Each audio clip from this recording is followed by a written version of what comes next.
umpisahan nga natin tong video na to sa paglilinis ng ating working table para hindi maging kontaminado sa dumi yung gagamitin natin sa pagtatato. At kinukuha ko na nga dyan yung Arctic Inks na gagamitin natin sa ating design na black and gray. Yung client nga pala natin ngayon mga tol ay galing pang Project 4 Quezon City. Sobrang saya ko dito mga tol dahil may isang client na naman tayo na dumayo sa atin. At ayan na nga, tinanggal na nga natin yung stencil natin at transfer na natin agad dun sa balat ni sir. At hindi na nga tayo nagpatumpik-tumpik dyan mga tol, nagsimula na kagad tayo dyan sa paglilinya. Black and gray wolf thread nga pala yung gagawin natin dito na design mga tol. Ang gamit natin na sukat na karayom dito ay 14RL at 13M1. Ayan, kung makikita nyo mga tol, dahan-dahan lang tayo naglilinya dyan para smooth at pulido ang ating pagkakagawa at hindi na natin masyado babalikan yung mga yan. At kung makikita nyo mga tol, no, sinisiksikan natin, pinupondohan lang natin unti-unti yung design dun sa taas ng hawakan ng samurai. Yung gamit na karayom ko dyan mga tol ay yung gamit kong panlinya kanina para hindi agad mairita yung balat dahil yung panlining natin na ginagamit kanina ay ginagawa natin pan-shading ngayon, pansiksikan dito sa maliliit na detalye. Nihinaan ko yung bultahe ng makina ko at dahan-dahan ko lang siyang pinansisiksik na pinampupondo dito sa balat. At kung mapapansin nyo mga tol, no, nasa kalahati na nga tayo sa paglilinya dyan at ayan na nga ating final work sa ating lining work. Pagtapos nga natin mag-lining dyan mga tol, na rumekta na tayo kaagad dyan sa pag-shading. Kung mapapansin nyo mga tol, no, yan yung reference na gagawin natin na gusto ipatato ni sir. Kung makikita nyo dyan mga tol, yung katawan ng wolf saka yung samurai ay masyadong light. Kaya sabi ko sir, kung gusto niya, lagyan namin ng blending para mas gumanda pa. Maglalagay kami ng dark to light blending para mas umangat yung ibang detalye ng design. At buti naman natuwa si sir at pumayag siya. Kaso nga lang, sabi niya, sana kayanin ko yung ganun.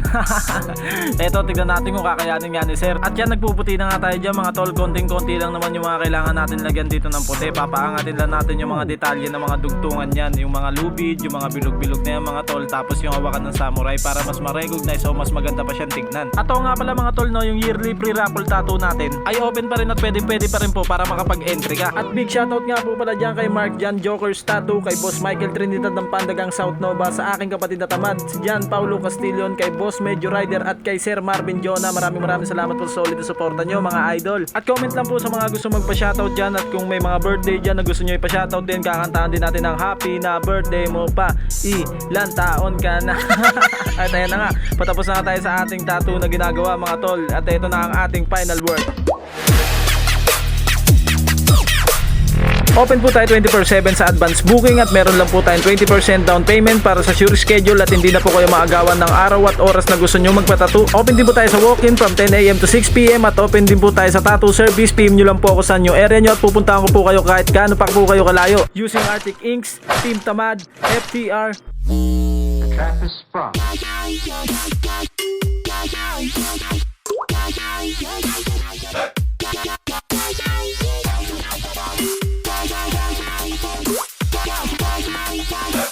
And Changla Tattoo, maraming salamat mga tol.